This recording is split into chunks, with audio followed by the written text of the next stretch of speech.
Welcome to The Explainer. We're going to tackle something that, well, let's be honest, it's a headache for most of us. Tax forms. And the big question is, why are there just so many of them? All right, let's kick this off with a number. 190. What is that? Well, that's roughly how many new or updated income tax forms popped up in India's latest rules. I mean, seriously, 190. That just sounds insane, right? So that leads us straight to the big question we're digging into today. Why on earth does this level of complexity even exist? Is it just, bureaucracy gone completely off the rails, or is there actually some kind of method to this madness? Okay, to get our heads around this, let's try looking at it a different way. Don't think of it as just a giant, scary pile of paperwork. Instead, picture a highly specialized toolkit, like one a master craftsman would have. Every single form isn't just another piece of paper to fill out. It's a very specific tool, designed for a very specific job. All right, so this toolkit idea sounds good in theory, but how does it actually work? Well, let's start where everyone has to start, getting into the system in the first place. And right away, you see this specialization in action.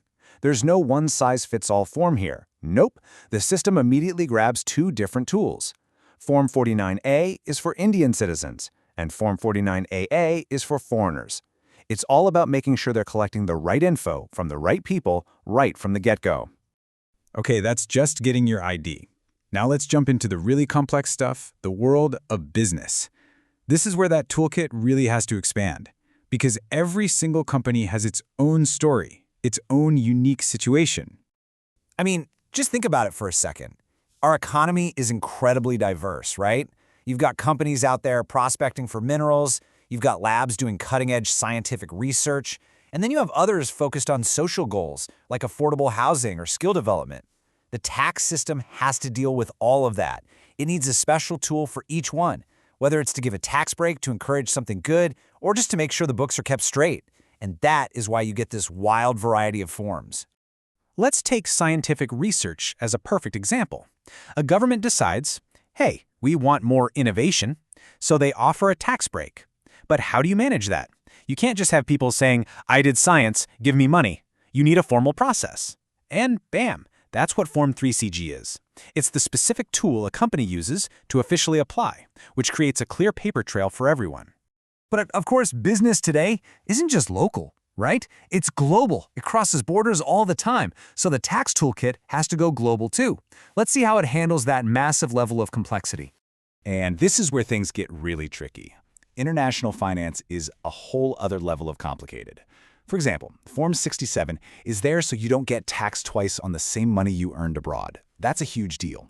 Then you have forms like 3CEB and 3CED, which are all about making sure giant multinational companies are playing fair when they move money between their own branches in different countries.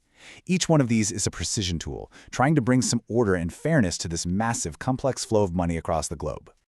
Okay, so you have all these specialized rules. What happens when people disagree? Because let's face it, they're going to. Taxpayers and tax authorities aren't always going to see eye to eye. So you guessed it, the system needs tools for that too.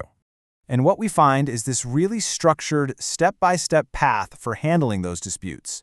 It's not supposed to be a free-for-all argument, it's a clear process. You start with Form 35 for your first appeal. If that doesn't work, you can take it up a level. The whole idea is to make the process transparent and predictable for everybody. All right, let's zoom out and pull all these pieces together. It's time to finally answer that big question we started with. Why all the complexity? It really boils down to a fundamental choice, a trade-off.